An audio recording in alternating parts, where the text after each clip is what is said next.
Everybody, it's Heidi and Jenny, and we're here for artist Ysabelle Vatour for their artist talk. So she is with us on the phone, and you'll be able to hear her voice. Say hello to everyone, Ysabelle. Hello. Can everyone hear that? That's Ysabelle. Hello. Awesome. And Jenny is going to be leading the interview today because she's been leading the mentorship with Ysabelle primarily for Ysabelle's hammock residency. Yeah, so Ysabelle, would you like to introduce yourself in terms of, I would love to hear how you introduce yourself. Mm-hmm. Okay. I'm a visual artist based in Fredericton, New Brunswick. That's the land of the trees of peace and friendship. I've been doing art since 2019. I do various mediums, and for the residency, I've been focusing on exploring disability art. And over the past, few years, I've been exploring disability art, and the residency is giving me an opportunity to kind of put it all together and, try to see patterns and things like that. If that makes sense. Awesome.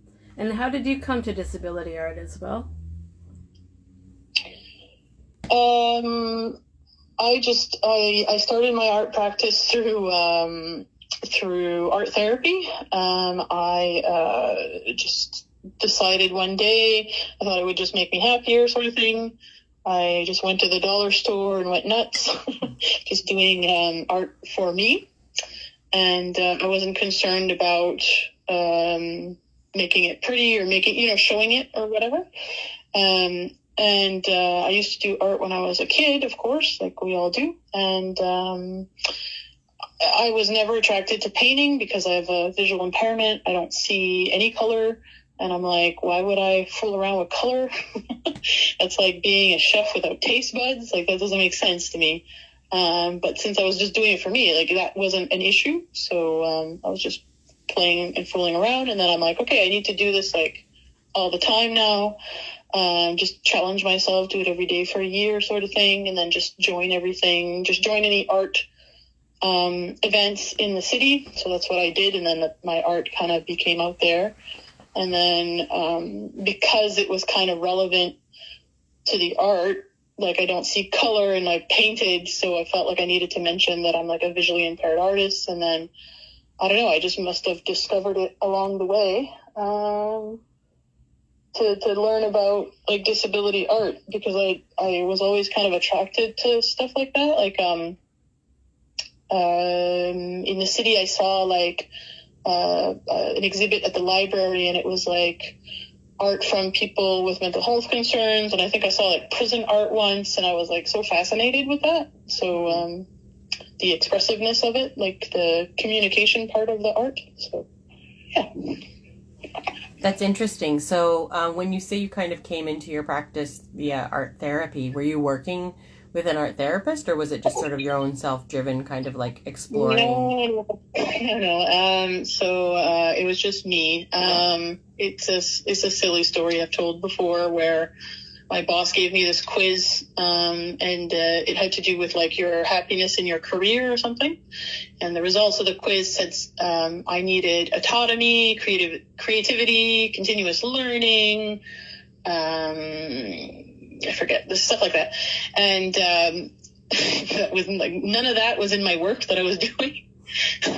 And I was like, oh, well, now I just feel worse. So it's kind of I needed to do it outside of my job. So I just kind of went I just looked it up online and just started doing exercises and things. That's amazing. And do you find, so sort of entering the art, the art world in sort of an unconventional way, have you found it accepting? Have you found it hard to navigate? What has your experiences been in terms of trying to share your art? Well, I think I'm fortunate because of, the internet and the age that I live in. But people when they think of art, they're like, oh, did you share it at markets? And I'm like, I don't have a car, I don't drive. And trying to haul a bunch of, paintings with me is very impractical. Like, that's not something that I'm going to do. And it doesn't really interest me either. So that's kind of an obstacle to not be able to be present at that sort of event, for example. And there's some, just the travel in general, getting myself and the artwork to and fro. I was fortunate, like I did like those speed painting events. So, those are fun. I did, I'm trying to think. I I went to local businesses, like a cafe that had art already on there, and I talked to the owner, and I was like, listen, I've got too much art in my apartment. I see that you have some art on the wall and you have some empty space, and I showed them what it looked like, and I'm like, would it be okay that I put my art here? And they're like, of course. And I was like, okay, great. And then, of course, I gave them a percentage of what I make if I sell any. And, I don't know. I did this thing where I joined, art auction. So within the art auction, they have like an email list, and they sent out an email saying they were looking for a teacher.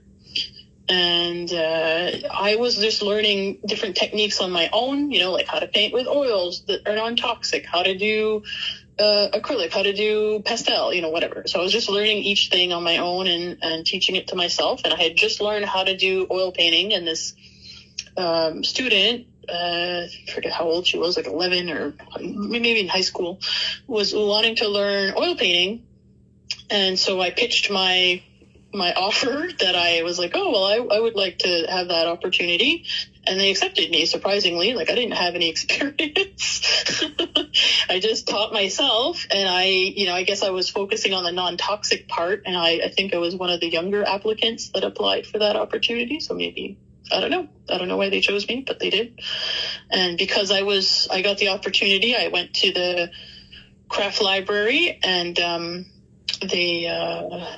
they have art books, and I was asking the librarian, about what my project was, and I was trying to find reference books for the person, and they were like, we're looking for some artists to come in here and do workshops. And I was like, okay. You know what I mean? So a lot of like weird opportunities would just be thrown into my lap, I guess, with networking and just being out and about doing things. So that was great. That's cool. It sounds like you were open to it, and kind of, it takes a lot of tenacity to go into a space and say, can I show my art? So good for you. I think that's very brave.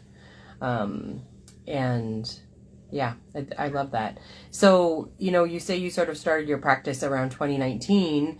What did the pandemic then do for that, sort of, as you're just sort of coming into making art and sharing art and,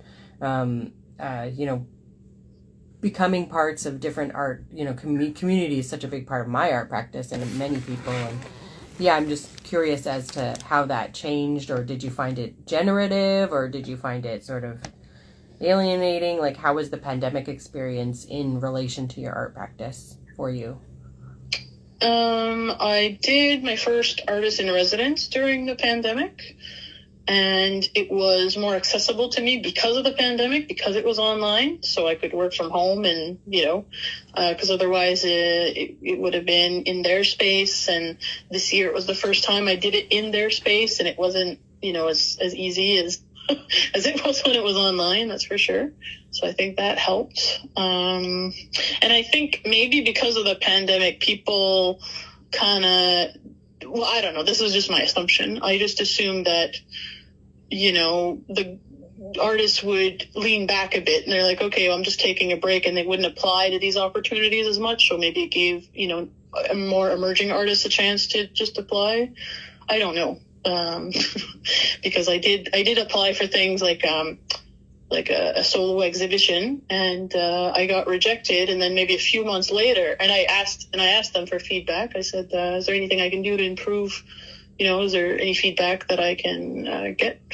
And they said, no, like, it's good. You were on the short list or whatever. And then a few months later, I guess somebody dropped out. They didn't want to do a solo exhibit during the pandemic, or they got sick. I'm not sure. And then I got the opportunity. So, like, I don't know. I think it was good. I did a lot of art. I did more art during the pandemic than I'm doing now, that's for sure. I'm doing more art admin stuff currently. Yeah, I mean, I think a lot of artists, get surprised once, you start really, like, working with your practice and trying to find more opportunities, how much the administration portion takes up, that I think many people feel, you're like, whoa, I thought I was going to be making art, and here I am filling out applications and organizing things, and so one thing I know that because we've talked about it and we've worked together a bit, is that your website, which is creating access, is it .org? Yeah. Is looking to sort of like create this hub of disability arts in your region. And I know you've put on a group show, and you're putting on another group show right now. It must be coming up really soon. Yeah, now we just had it on Thursday. Amazing. So. Well, congratulations. Yeah. And so that's I think also really amazing that you kind of came into art and now are like sort of leading the creation of these communities. And what do you feel like that's done for your art practice in terms of bringing all of these people together? How does that make your art evolve, or does it inspire you? Does it influence you? Or what does that community mean to you growing as an artist? Well, like I said, I've been doing less art, so I don't think it's been growing as an artist, but I think I've been growing as, what is it called? A curator, or an arts administrator, or what do you call it? Cultural worker. Mm-hmm. Yeah. So I've been learning different, skills, and my art practice was very much learn a thing, do a thing, learn a thing, move on, do a thing. So like in the beginning, I would just do each medium, and then I eventually ran out of mediums. So then it was like, okay, and then I'm going to make a website. So I learned myself how to do that. And then it's like, okay, there's these like art and business accelerators. I'm going to do a couple of those. And then you know what I mean? So, and now it's like, oh, well, I should do a group show, and I should do that, so it's just a natural extension of like, oh, there's an art related thing. I want to try it. I want to see how I fit in that and see what happens. So I don't think it's changed it. It's just a continuation of that sort of jumping from thing to thing. And the Disability Art Collective, I started, the idea started in 2019. There was a pitch competition, and it was called Art Kitchen. So I pitched my idea. I didn't win the competition. Somebody else did. And I kind of forgot about it. I was like, oh, I focused on the solo exhibition that I acquired and did my show. And then my show got like news coverage, and 2 people reached out to me. So lady who had a disability came to my show, and then a gentleman with vision loss also called me or found me online, I forget. And we had a conversation about that, and it was like, oh, wow, just 2 people in 1 week. And then one of the girls was talked about a third person, because who had a disability as well, who did art. And then I'm like, okay, well, that's 3 people. And just a few months ago, I mentioned a collective. I better get this started, sort of thing. So I started, collecting their information, and it was only a few people, so it wasn't, I didn't have a big reach. And so we were like 4, maybe 5, and I decided to do a group show with just the 5 people. And then it went okay. It was more work than I intended.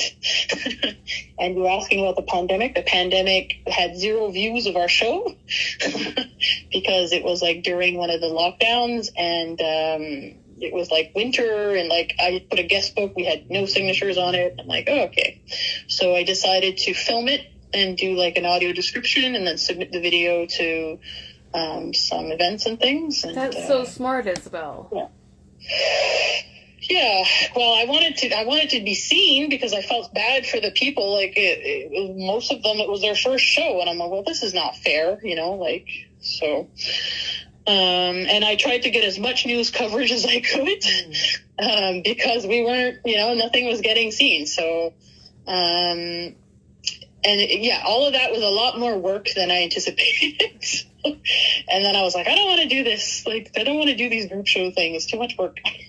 Because there wasn't much support. Like, the gallery didn't promote our show. They didn't want to host a vernissage. You know what I mean? Like, there was a lot that they didn't help us hang the work. Like, there was all this extra stuff that I discovered that I wanted to do. So, and then, like I said, I jumped from thing to thing. I wanted to do my own artist residence, and there is a community that's also started in 2019, just coincidentally, called the New Brunswick Coalition for Persons with Disabilities, and it's kind of like an advocacy group.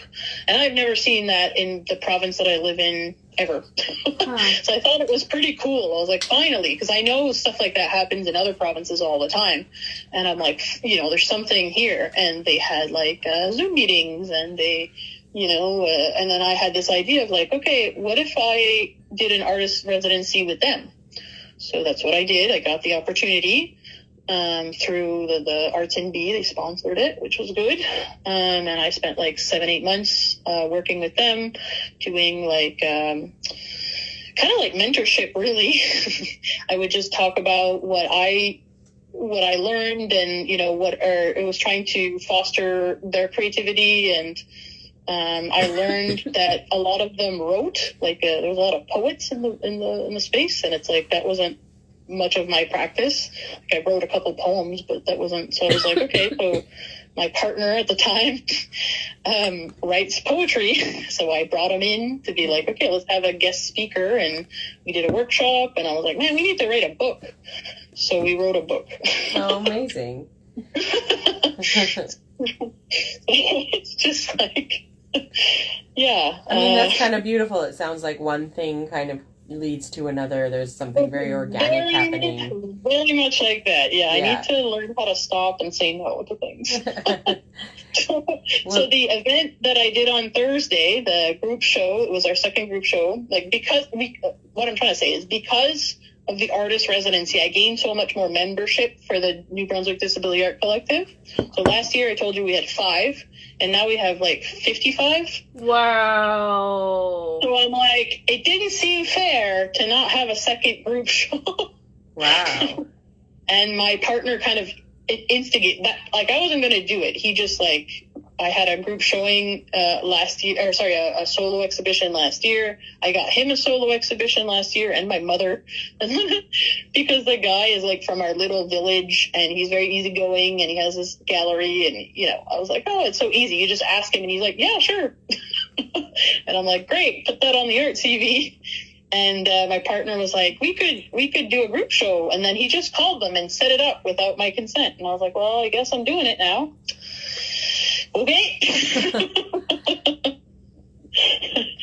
Because, like I said, I didn't think it was fair to have all these members and then not have them a chance to expose. So it was a lot smoother this time. The gallery owner, even though the gallery isn't accessible, like it's in the middle of nowhere in a tiny little village that's not central, he will come pick up the art. I had some people, I said, I need somebody to, if anybody's driving from this place, I need a delivery, and they did. And I had a form, like I knew what I wanted. I was like, okay, I need all the art things, I need the name, the price, all your work, I need it photographed. And then people just follow the instructions. And I was like, wow, this is amazing. So it went a lot smoother. And because I did the show previously, I thought, well, and I met people in the collective, I noticed that there was like performers that weren't visual artists, so I did a video cabaret. So we are going to have the second screening of that cabaret on Thursday. So yeah, it's gonna be good. Wow, cool. Yeah, that's awesome. Yeah, that's really great. So, in terms of what the work that you've kind of brought together for this residency, you're kind of looking at like the patterns and sort of, the threads through your own practice. Have you discovered anything? I think I thought it was like an invisible issue, because it's like, okay, you think about 70% of people with disabilities have an invisible disability. So how do you represent that in a visual medium? Like, it didn't make sense to me. Was kind of my thought process. So, and then I kind of collected all my tools, I have like telescopes and magnifiers and software and white canes and whatever. And I'm like, well, what if I incorporate these things that we usually, us as persons with disability try to hide or diminish? Like, what if I kind of put it in the artwork? Because it is kind of an identifier. And then it was like, okay, but how do I expand on that? Because that's just a symbol. That's just, you know what I mean? It's just pointing to something. There's more ideas, And then it became like, okay, how do I make these images, like these images that we see all the time, like the little wheelchair symbol on the parking, How do we make that different? How do we make it cool? How do we show people have lives? You know what I mean? And then it was like, I don't know. And then it was like different mediums, right? I did some installation work, some drawing, some painting, some photography, and video, sound. So I'm very interested in like the tactility of the work as well. Like, how do we make it for all the senses, So it's all over the place, as my practice is. Yeah, no, it's truly interdisciplinary, which I love. I approach creativity that way as well, so I really get it. Yeah. How, you probably get this question a lot, but in terms of your visual impairment, how does it affect your painting, and how does it affect your art making? In terms of, you said you don't see color, so when you're making choices, I'm just curious about the actual process. I learned color theory, the theory of it.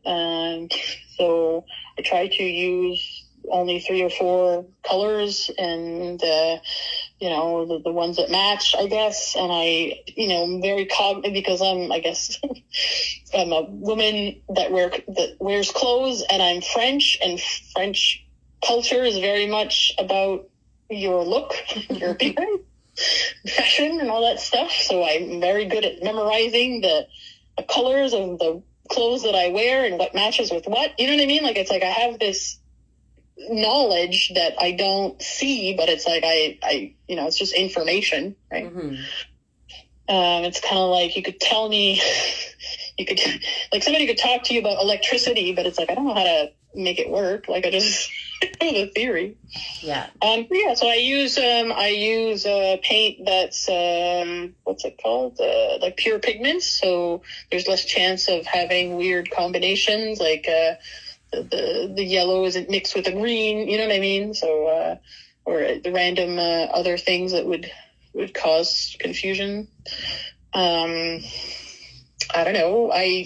People ask me, like, why don't you just work in black and white? I'm like, because art sets come in colors. Like, you want me to just throw away the other paint? Like, it needs to be used. What do you mean?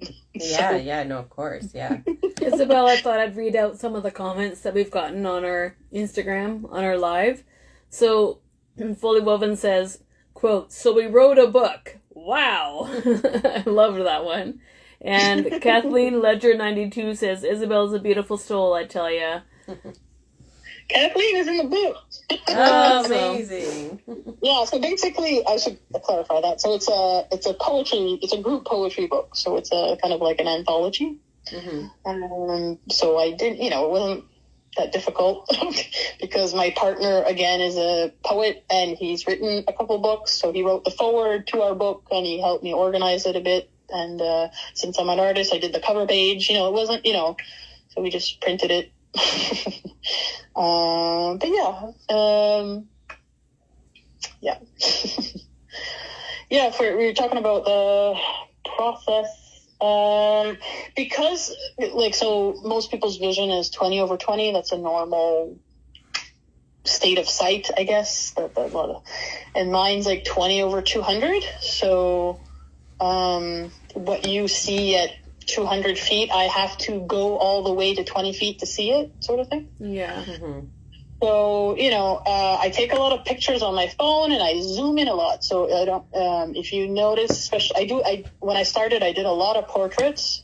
I love doing people's faces. I don't know, I just find it interesting to do. And I just zoom into the face. So a lot of it's very cropped because that's what I'm looking at. So it's hard to zoom in and zoom out and zoom in and zoom out to get like a full picture because it's, you know what I mean? So I think the art kind of reflects that a lot. And I try to just stick to a single subject. I did do, when I applied for an art grant, I did bodies in motion, and I'm a swing dancer. And I wanted to paint swing dancers because I thought, why not? I do the thing, I have the pictures, why not do it? And it was a lot more difficult than I anticipated because of the zooming in and the zooming out. You know what I mean? It kind of changes it keeps moving, so it's hard to do. But that's maybe, that could be really interesting in terms of like how you see the moving body, or, I think that there's a room for you doing it the way that you see it, Well, it definitely helped that because I've done it for so long that I knew what the movement was. So I knew what the next logical movement was. You know what I mean? Like I know that your arm was going to go this way and your whatever. So it's like, okay. So that helped. But, it was a bit challenging for sure. I don't know. I don't really think about the process all that much because I don't have a comparison, right? So of course, yeah. I always had the site that I had, so it's hard for me to sort of explain. just describe. Well, it's sort of, I guess, that was beautiful though in terms of just sort of, how what is your process? How do you approach it? I mean, I would say people, whether or not there is a visual impairment, will approach it differently as well. The actual process of painting. So yeah, it's really interesting to hear. Yeah. I mean, I don't just take pictures. I take a lot of pictures, but I do like urban sketching or whatever. Like I'll paint or I'll draw stuff that's like right in front of me, sort of thing. But right. For the most part, pictures, because I can zoom in, right? You can get more detail. Yeah. No, it makes sense. Yeah. So what do you think the themes in your artwork are? If you were to talk about your themes in your artwork. Themes? Yeah.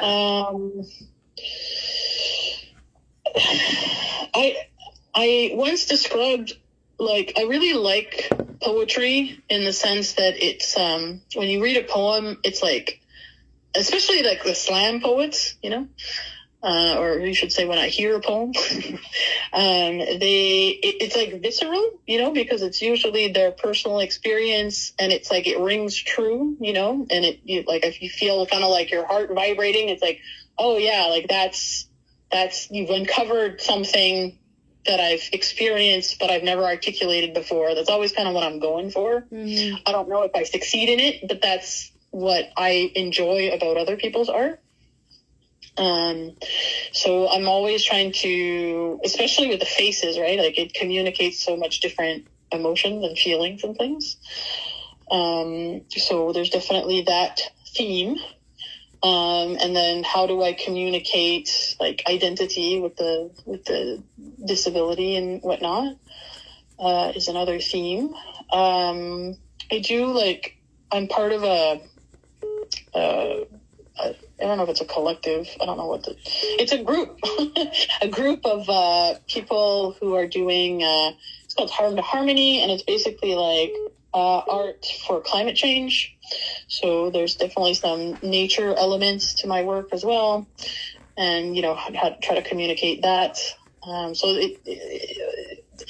there's lots of, different themes, and I'm trying to figure out how they all relate, but maybe they don't, maybe they just have different, it's kind of like, your diary, right? Your emotions, you pour in what you're feeling, and then that's just a communication, a reflection of what shows up on the art, I guess.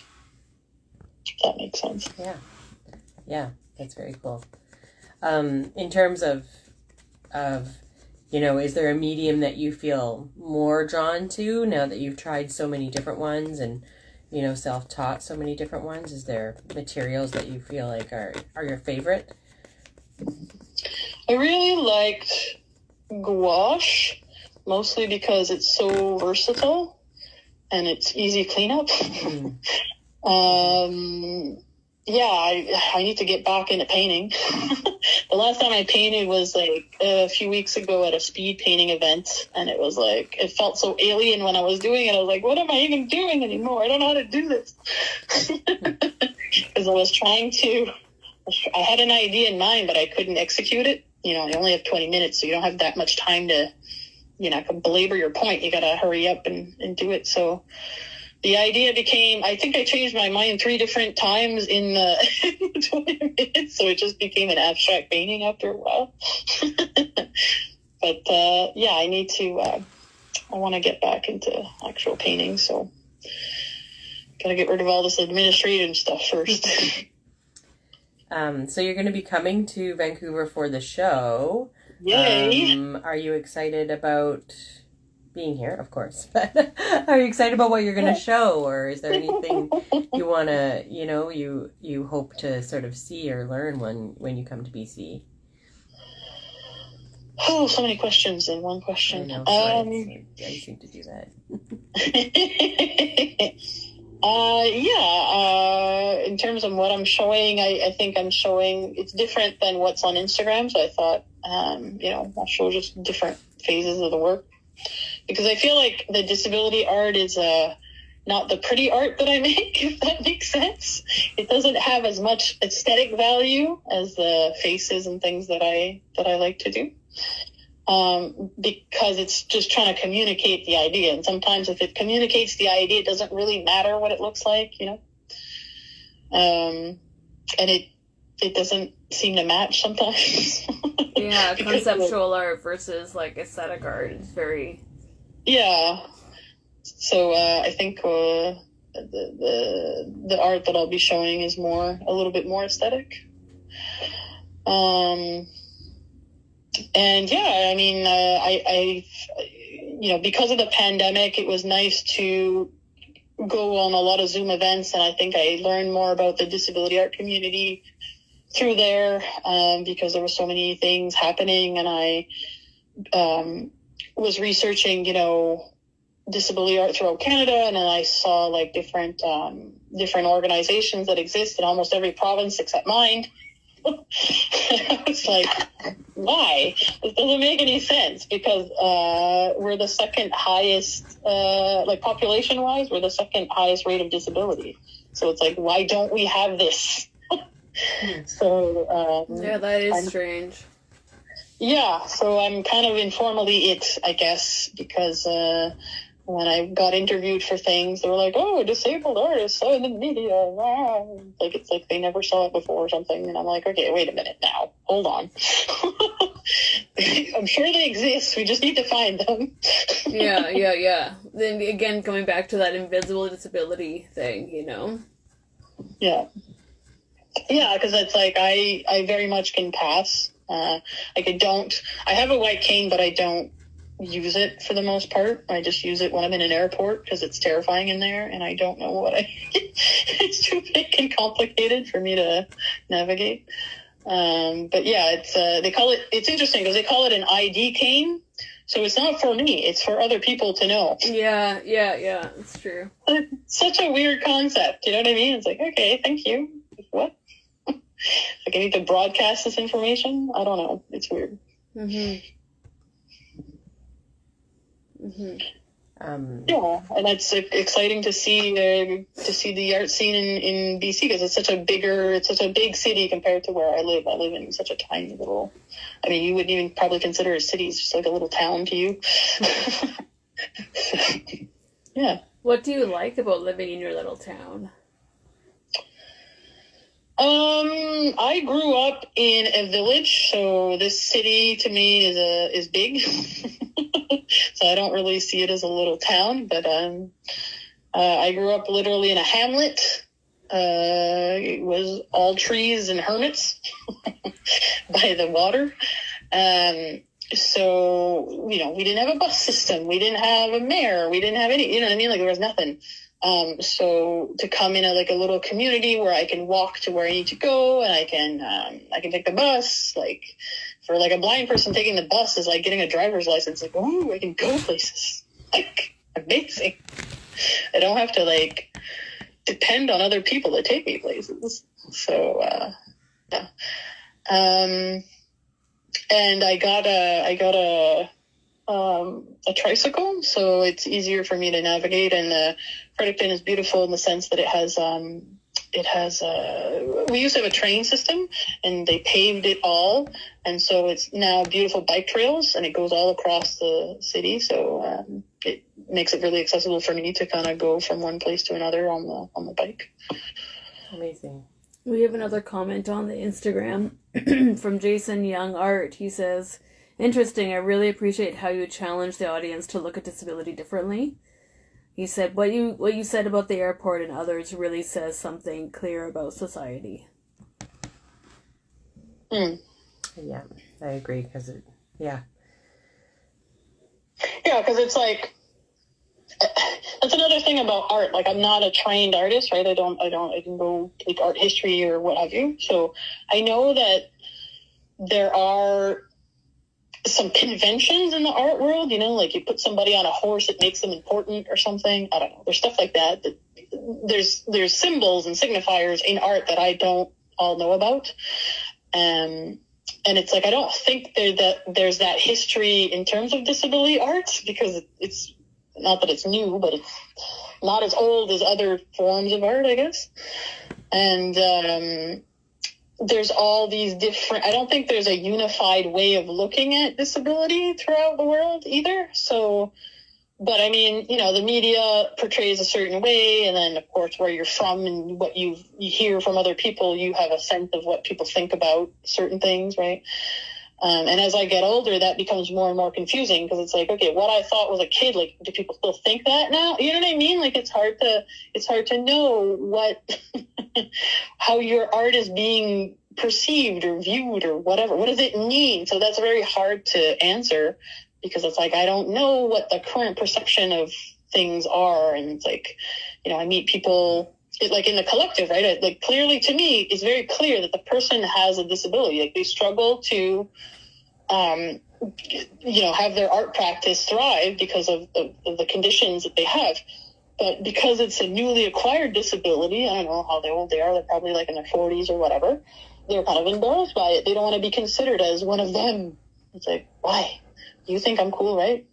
Like, you know what I mean? So it's like, at first it was like, how do I make it, how do I change able people's bodies, minds? And now it's more like, how do I, it's a conversation with, everybody really, because if you have a disability, you think of these issues probably more than somebody who doesn't. Right? Yeah, 100%. Jason Young Art made another point when you were talking. He says, yes, good point. What is the history of disability art? It's been edited out. Same as why art therapy is not on par with contemporary art. It has its hierarchy. Sorry, it's in and out? I'm not sure if I understand. Same as why art therapy is not on par with contemporary art. Okay. Hierarchy. Mm-hmm. Yeah, and it's like, I've heard, disability artists aren't really considered, they're considered like outsider artists or naive artists or whatever. Mm-hmm. I've had somebody told me that, and I was like, is that supposed to be a compliment? Or I was so weirded out by that. I was like, what? they're like, oh, naive, like you don't know what you're doing. No, It's wow, an that's so insulting. Mm-hmm. And they're like, it's an art style. I'm like, yes, it is technically an art style, but if you look at the word and what it means, like, what are you saying to me? They're like, oh, well, what's her face from Nova Scotia with the folk art? And I'm like, yeah, she also probably had a disability if you considered her life. But what are you gonna do? Yeah, it's difficult because what people think is a compliment is often not a compliment, you know. Right. Yeah. We're getting close to the end of our hour, but do we have any other questions, Heidi? Yeah, I don't know, and I wanted to check in. Ysabelle, are you like dying to get a few good points out, or are you feeling kind of like we've tapped you out? I mean, I can talk all day. I don't mind talking with you, honestly. I think this is fascinating, and I feel like this, in conjunction with your artist takeover with the hammock, and then the publication that you're going to be doing, and the show that you're going to put on, I think that's a really interesting body of work. Mm-hmm. Mm-hmm. Yeah, nice to be able to have some time to kind of reflect on that, because the art that I do is so different and I've done different things. So it's like, okay, how does it, like you say, what are the themes? How does it fit together? And it's like, I'm still trying to figure that out. Yeah. Yeah. Yeah. And it's like, what am I going to keep? What am I going to drop? Right? Because, you can't do all the things. You have to focus on something. Right? So. Yeah, I think that is a hard part of it, is that, if you're excited about trying lots of different things, and when you're learning all kinds of different mediums, it's hard to know which way to go sometimes, or how to combine them all, because that's possible though too. It's just yeah, and it's like sometimes I think maybe that's just an ableist way of thinking, because it's like, if I have an ADD brain or a neurodivergent mind, maybe that's just what I need to do. That's just how I operate, that I try different things and I go, and you know what I mean? Like, why does it have to be wrong? Exactly. Yeah. Yeah, I like the way you've really, like, taken up neurodiverse pride, too. So it's like, there's different things to there's so many different things to consider, It's like, okay, well, there's, how do I make my art more accessible? How do I communicate that accessibility is, all of our responsibility? How do I,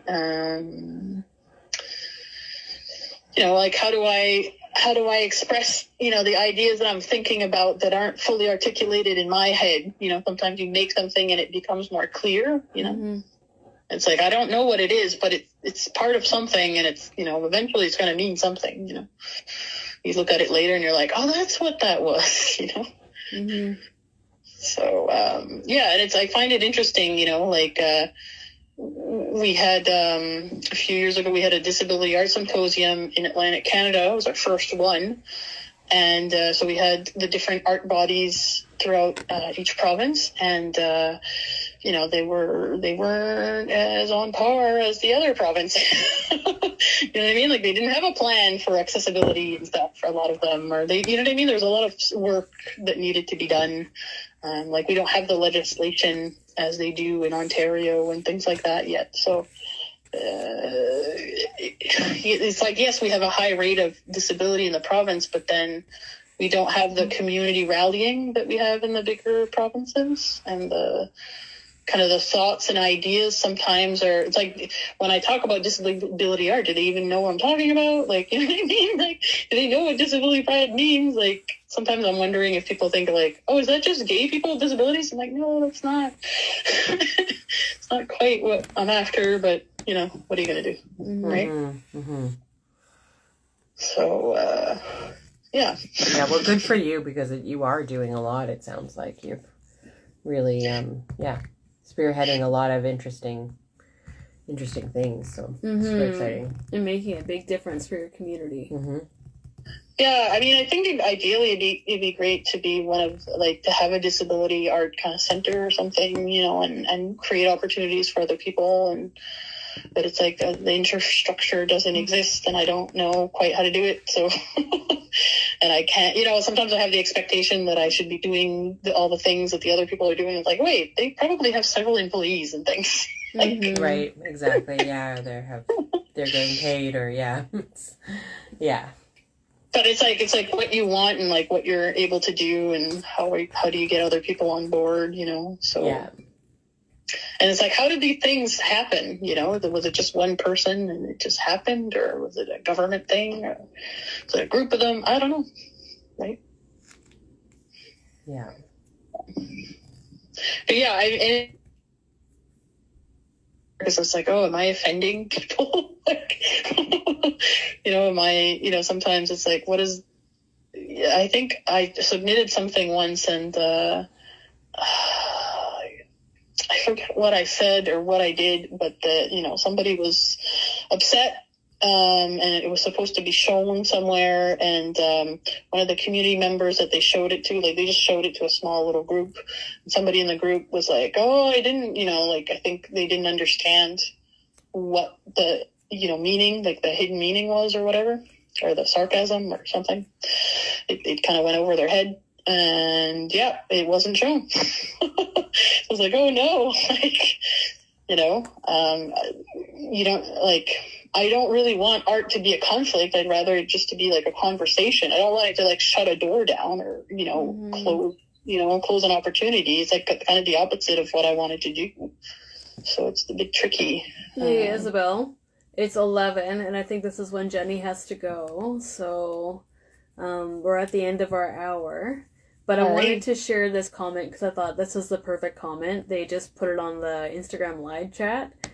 The Fully Woven says, as a disabled person and artist, I think about these things a lot. I'm glad you're talking about them.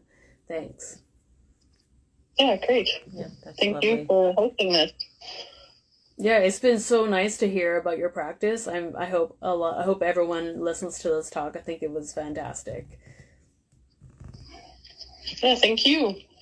Yeah, I think it's really great to expand on it really fits in with what you've been showing, and yeah, so thank you so much. Excited to meet you in person. Yeah. Yeah, we only have a few more months, and then we'll be in person putting that show together. Yeah. So exciting. So exciting, really. And how all the other artists kind of relate together, and what the theme of that show And getting is. that accessibility grant to bring you out that was fantastic. I was so glad that came through. Mm-hmm. Yes, I'm very grateful for that. Yeah, me too. Me too. Yeah. We put that together, we were like, oh, fingers crossed. And it worked. So that's fantastic. Yeah, good job on all the work you're doing in New Brunswick. It's great. Thank you. Mm-hmm. Great, Ysabelle. Well, thanks, and thanks for rolling with the technical difficulties. All right. Take care. Okay, bye. Bye.